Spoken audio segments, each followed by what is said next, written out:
Well, hello once again. Good day to everyone who's watching us here today on the Mental Health Show, episode number 14, a series talking about, well, mental health. And today we're welcoming our friend Renee from the Women's Interval Home of Sarnia-Lambton. Thanks for being here, Renee. Thanks for having me, Dave. You're welcome. One of the things I've learned in this journey about doing the Mental Health Show is some of the topics are a little more hard to talk about than maybe some of the other subjects, and suicide being one of them.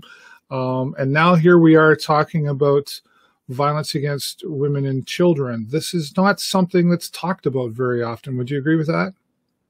No, it actually isn't. It needs to be talked about a lot more to get awareness out. Yeah. Well, I guess that's one of the reasons we're here today. And, in preparing for this, I always learn something new, and that's it's some interesting things. And we're going to talk about that right now. But let's get specific. What is gender-based violence? So gender-based violence is violence that is directed towards someone or inflicted on someone that based on their gender identity, their sexual orientation, or their gender expression. So that's basically what it can include. LGBTQ too. Primarily in our work, our gender-based violence to us is the violence and abuse towards women and young girls. Right. Okay. So are there different types of abuses that come along with this, or what types of abuse do we see, and what's the impact of that violence? Well, when people look at, when they think of abuse, they normally think of like the violence, the physical type of abuse, when you see bruises, broken bones, black eyes. But abuse is so much more than that. There's there's psychological abuse, there's emotional abuse, there's financial abuse, sexual abuse. It can look like name calling, it can look like put downs. Sometimes women are, the abusers threaten to take their children from them, withholding basic needs. It can come in so many different forms. It's not just physical. And I think you're right. I think mostly when we say, this violence is, we think physical right away, what we see. But it's, would you say, I guess it's a combination of all of it, but the mental abuse side of it is a huge part of the violence against women and children. Absolutely, it is. We typically would see more mental and psychological abuse than we would actual physical. And that comes in so many different forms. Like I said, there's, there's put downs, there's name calling, there's, their character, going against what they want to do in their life. We talk about gaslighting, where that can be a form of psychological abuse, where an abuser will literally over time make the woman feel like she's going crazy. Her perceptions aren't real, all those types of things. Right. And the impact, I already have my own assumptions of what the impact of that is, but talk a little bit more in detail, what short-term impact, long-term impact, and what kind of impact? Well, impacts of domestic violence, it basically shatters a victim's self-worth and their self-esteem. It takes away all their autonomy, their freedom, their independence, isolates her from her family and friends and supports. It's many different things that can happen in that regard. Yeah. Nothing positive, that's for sure. I guess at the end of the day, the impact is negative, and there's many different directions that impact can take. What seems like a simple question, but really, what causes gender-based or domestic violence? What brings it on? Well, gender-based violence is basically it's a culture and social norms that have kind of shaped gender roles, which have led to unequal power distribution between men and women. Boys are typically raised to be, sort of more aggressive. They like to, more powerful, lacking emotional expression. And then females, on the other hand, are basically raised to be docile and nurturing, and caretakers. So they're a little more docile. And so that when you see that interaction happen in a relationship, that's where you see inequality between men and women. And therefore, you see those gender roles play out in those relationships, which can lead to domestic violence. And it's all about power and control. I was going to say, I keep hearing control, fear creation, self-worth, lowering someone's self-worth, I guess would be.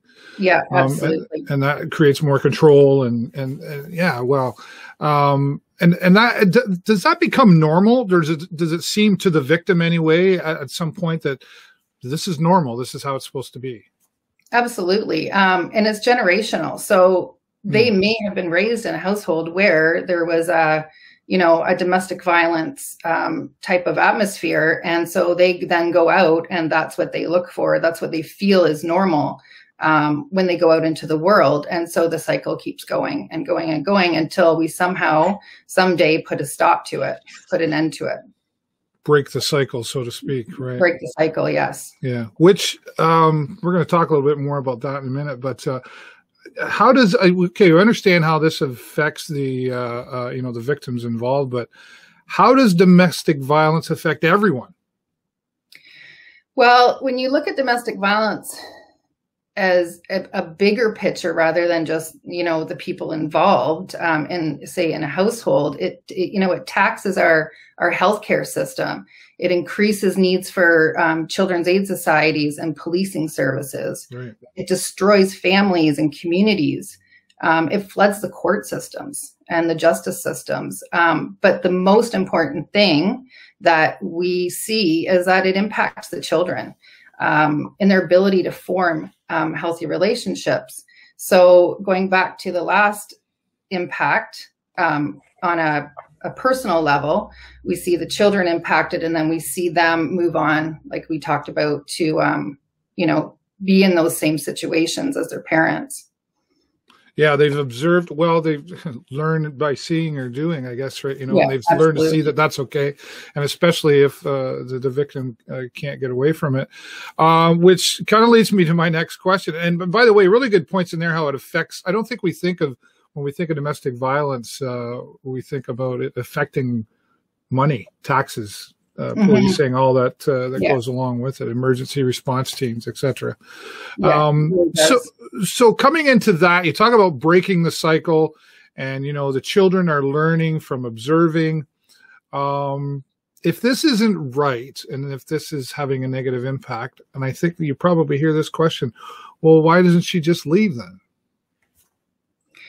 Yeah, that is a loaded question, because we hear it all the time. Why doesn't she just leave? Somebody who hasn't been through domestic violence feels that it's probably just easy to walk out the front door, but people have to understand, to take into consideration, she has children to worry about. She has finances to worry about. She has, where am I going to live? What supports am I going to have?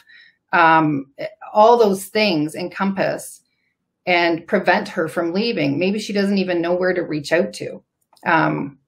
She may not have family. She's probably been isolated. So even, support she may have had in the past no longer exist. It's really not as simple. And back to the power and control again, when you've been under an abuser's power and control, it takes away all those, you can't think about leaving because you're scared. There's fear, tons of fear. And maybe I don't have access to the bank account. I don't even have the debit card. I don't even know the bank account number. So my signature's not on it, that kind of stuff, right? Yeah. When I talk about financial abuse, that is part of it too, where the finances are totally controlled by the abuser. And, so they don't even have access to any of that. Right. Would transportation be a part of that too? Like if there's two vehicles or whatever, I'm keeping the keys to the car so you can't go anywhere. Is that? Yeah, absolutely. We see that a lot too. And the other thing too, when you talk about transportation, when we look at families living in more remote areas, that makes it even worse. You can't just walk down the street to the shelter or, try and find somewhere locally, it's, you know, you have to plan even more to be able to get to where you need to go. Right. And I suspect too, if someone did have an option to go somewhere like to a mom or dad, or family, that's not always a safe choice either, is it? Because that could sometimes, could that be putting family in jeopardy? It could. It really could. That's definitely something that women do look at when they're trying to leave. You know, depending on the violent nature of their abuser, they could be even saying that I will harm your children, I'll harm your mom, I'll harm your dad, I'm gonna, you know, beat up your brother or something. There's always those things that come into play, that they want to protect their family as well. Right. So they don't go to those places. Mm-hmm. I would imagine as well, and that embarrassment is something that comes along with why a person doesn't just leave, or why they don't go to family. They're embarrassed by the situation that's happening. They don't want anybody to know. Is that right? No, it's definitely a private matter for most people. You know, they want to put out there that everything's okay, their relationship is going well. It is very embarrassing, and they don't want to have to deal with it or involve other people, because you know, then they've brought somebody else into the situation that, you know, it's hard for them to figure out to begin with. And like I said, what we talked about before was the impact it might have on the safety of the people around them. Yeah. So but it really shouldn't be embarrassing, right? I mean, I guess that's part of the reason we're here today. We're trying to remove that stigma of domestic violence, gender-based violence. And it is, people need help. And one of the reasons why we are fortunate to have the Women's Interval Home here in Sarnia-Lambton. And to add to it, I guess the pandemic, you know, that thing that showed up a year ago, especially in the very beginning, those that maybe were looking to get out and maybe had a plan to get out, all of a sudden there were less places to go. Well, I mean, we were still open, and I think there was a perception, because everything locked down, that we were shut down too, but we never did shut down. We tried to really put it out into the media that we are still open 24 hours. Our doors do not close, pandemic or no pandemic. But the cases that we did see really did decrease, especially during the lockdowns, because of course there's the fear of leaving. And again, we go back to that power and control again. A big part of the power and control is isolating a victim so that they don't have any supports, you know, tearing them away from their family, their friends, their support. So the pandemic became, you know, it gifted the abuser to be able to control that even more than they did before. You can't leave, we're in a lockdown. So yeah. Once the lockdown sort of lifted a little bit, we did see our numbers increase for sure. When people I was going to say, so the pandemic certainly had an effect on the cases that you would see. And is that kind of like, what am I trying to say? Like a catch up to what was happening? I think so. We were prepared for it. We knew this was probably going to happen, just based on, you know, our knowledge of domestic violence and you know, what surrounds an abuser to isolate, which is the big thing with a pandemic. So we were ready. We were ready, and it did happen. Our numbers did spike. And in this lockdown, they didn't decrease as much. I just think because it's been a year and people know we're open, and those resources are still available. So, and maybe that information just sort of wasn't there in the very beginning, but we got it out there as quick as we could. Well, I think we were all really scared in the beginning, right, Renee? You know, we were like, what is this virus thing? How concerning is this? And if they're shutting us down, it must be scary. You know, we were all trying to figure it out, just how much it meant. And well, and even if they wanted to leave, the fear of the virus itself, like you just said, to come into a communal setting, is it going to be safe for me living under the roof with other people that aren't in my immediate family, right? Yeah. So, especially with children involved, right? Yeah. And for the children, having no school, I mean, that was, you know, so for some children, school's their safe place. and that was taken away from them. If we look at, isolation as well. Oh, I see what you mean. Go to school so I'm not home dealing with the violence. Absolutely. You don't realize how many children just want to go to school so they don't have to deal with what's going on at home, or they can just get away from it. Wow. This is really eye-opening. It's good that we have these conversations. As I said, this can be an awkward conversation, but I always say usually if it's an awkward conversation, it's one that needs to be had. So it's good that we're sharing this information here today. So there's a women's interval home, and there's Shelter Place, but there's obviously other programs as well. That you can explain what other programs are available to folks that need your services. Within our agency, we of course have the shelter, which is sort of our main one, but we have tons of other programs that are always going on. We have our crisis line is 24 hours, 7 days a week, every day of the year. It never shuts down. There's always somebody at the other end of the line that either if you need support, talk to, if you need, to come into shelter, if you're in a crisis. We have transitional supports. So we have a worker that will deal with some housing searches, finding resources for finances, and we have ongoing counseling, even if you're in shelter or if you're not a shelter resident. Child and youth programs, youth relationship groups, which deals with healthy relationships. So there we go to the prevention part again, trying to teach basically teenage sort of age group about what healthy relationships look like. Lots of program. I could keep going. Yeah. I don't know how much time we have. Yeah. We have so many programs. There's a good list there. And, obviously this is all listed on your website, women'sintervalhomes.com to get that information. I like the 24-hour mention in there because, violence, domestic violence, gender-based violence doesn't stop at 11 o'clock. Or 6 o'clock, or nope. I would imagine. Is there a time of day that seems busier with this violence? No. Yeah.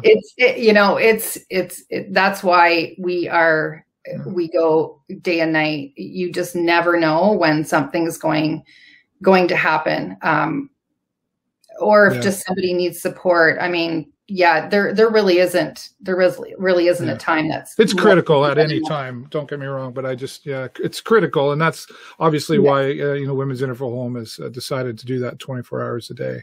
Yeah, absolutely. And I imagine so those that take the call are obviously trained professionals to guide someone to where they need to be. Talk about confidentiality for a minute, though. I would imagine that's a real key factor in all of this. Oh, absolutely. We talk about confidentiality with clients coming in so that, other clients in the building are protected. Everybody, staff is under the oath of confidentiality.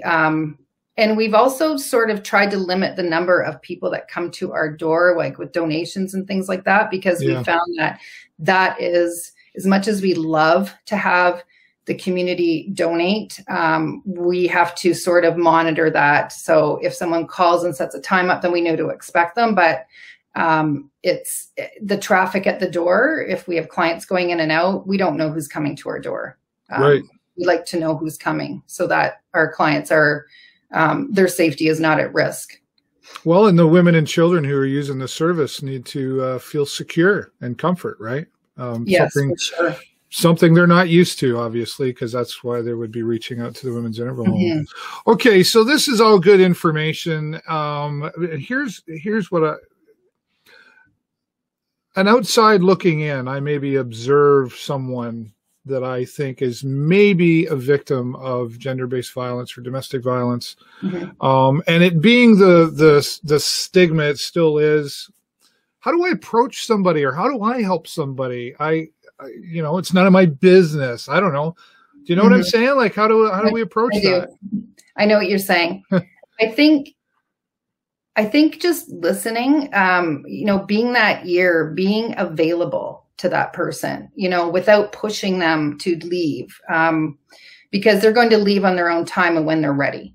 Right. And when they have maybe a plan in place, and you as an individual may not know what they have and what they've already set up for themselves. So just listen, be available, give them the resources that they need, like give them Women's Interval Home phone number, so they can call. Another thing that I really like to tell people is to create a safe word. So if you're a family member or a friend of somebody who maybe has disclosed to you that they are in a domestic violence situation, but they're not ready to leave, creating a safe word to text, then. Oh, right. I guess I imagine the abuser would be controlling of one's cell phone too. Is that right? Could be. So if they see a word that doesn't really, it's not help, or it's not, call police or anything like that. The obvious, right? A random word, they're not going to figure it out. Hopefully, but that's just one thing that we will tell our women to when we do some safety planning, that's always a good thing to have, somebody that you trust, that you can have that safe word with. Good point. I like how you put in there, just listen. I think a lot of times, I know I'd be one that would want to help. Let me help you, and I want to kind of jump in and do something for obvious reasons. I think most would feel that way, but that could actually, getting too involved, or like you say, just listening and giving them the information, letting them know you're available. That's really, you can't force someone to make a move, right? No, you can't. And you don't know where they are in their phase of planning, if they're even planning at this point. Women may leave a domestic violence situation and return to the home on an average of 7 times before she actually leaves for the last time. So she just might not be ready at that moment. Maybe she doesn't have her finances in order, and she's working behind the scenes to sort of get those things in place before she actually goes, and she needs to do that. So just being that person that, hey, you know what, you can talk to me, come to me, I'm safe, I'm available. You need a ride somewhere, I'll be there to get you. Call me if you're in a situation. Here's the resources for the professionals, right. And I'm going to give these to you in case you need them as well. Just to provide those things is very important.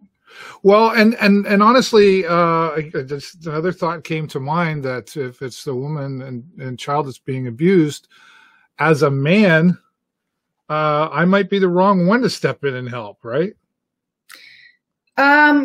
Maybe, every situation is different. Women sometimes. Who's that guy you're talking to?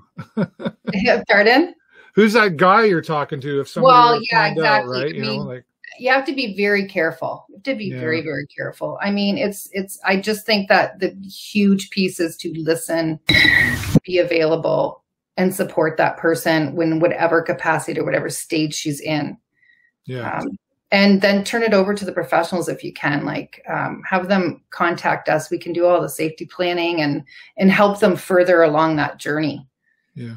You mentioned, Renee, that they go back, is that similar to the same reasons as why doesn't she just leave? Like, why would someone, once they're out of that situation, why would they go back? Are they forgiving? They're still in love? What is it? Well, they could be still in love. They do tend to love their abuser. Because they're being abused doesn't mean that they don't love that person. But they're also being manipulated, right? So there might be manipulation happening after she leaves. Oh, just, come back. Things are going to change. I'm going to go get some help. I'm going to, better myself. And, we're going to make this family work. Come back for the kids. The kids need me. Guilt. Be a family unit, so they, it's a guilt and manipulation that happens. And then they believe it. And, sometimes it works. I'm not saying in every situation it doesn't. But most times, it usually falls back into how it was before within a very short period of time. Right. Renee, this has been very informative, and as I mentioned earlier, very eye-opening, and I guess it's another good reason why we're putting this out there today on the Mental Health Show. I want to thank you so much for your time, and I always like to give my guests one final chance. Was there anything we missed that you'd like to put out there before I let you go? Well, I did, and I was going to mention this earlier, but I just wanted to put a couple of statistics out there so it's like, sure, so people understand kind of what we're looking at in Canada. So in Canada, every 6 days, a woman is killed by her intimate partner. Like, it's really hard to imagine that actually every 6 days, a woman is killed by her intimate partner. Wow. As a direct result of domestic violence. And 1 in 5 women experience domestic violence in their intimate relationships. So look at those numbers and think, 1 in 5, how many women do I know? That's like cancer. Yeah, it is. It's everywhere. Yeah. Really. And if you think how many people you know, how many females you know, 1 in 5, a good chance you know. Wow. Way more than you would even imagine that. Or well, no, but may not be aware, right? Yeah, that too. Yeah, they may not even be aware, or they may be aware, but you're not. That's what I mean. Like, yeah, wow. Right. Those are startling statistics. They are. Well, that has to change. Scary. That has to change. And I guess we're trying to change that with conversation. And I guess, we need to have those conversations at home with our children, to talk about that as well. Do we talk to this with our children? Yeah, it shouldn't be something that is taboo. It's something that happens. It happens in our communities. It happens to our next door neighbors. It happens in our families. The more we talk about it, the more it's not going to be so taboo that we feel we can't. And it's going to educate our children. It's going to, bring them up in an open communication relationship with, their adults in their lives. So that if something is happening and they see red flags somewhere, they're going to probably either recognize them, and they're probably going to say something and possibly stop that cycle. Well, that's the key in all of this, breaking that cycle to move into healthy relationships at the end of the day, right? So thanks again, Renee. I know I've got lots to think about today, and those statistics. Hopefully we're making a difference here today as well. You can make a difference, folks, for those of you who are watching. We love when you click the like button, etc., but we'd really, really love it if you clicked on the share button. Share this video around so that more people can become aware of the services that are available from the Women's Interval Home of Sarnia-Lambton, and how you can do your part as a member in the community to help prevent gender-based and domestic violence. Thanks again, Renee. We really appreciate your time today. Thank you so much for having me. Once again, thanks everybody for watching. This has been the Mental Health Show, and as always, I'm very happy to be your host here. I'm David Burrows. Until next time, take care of yourself and each other. Bye for now.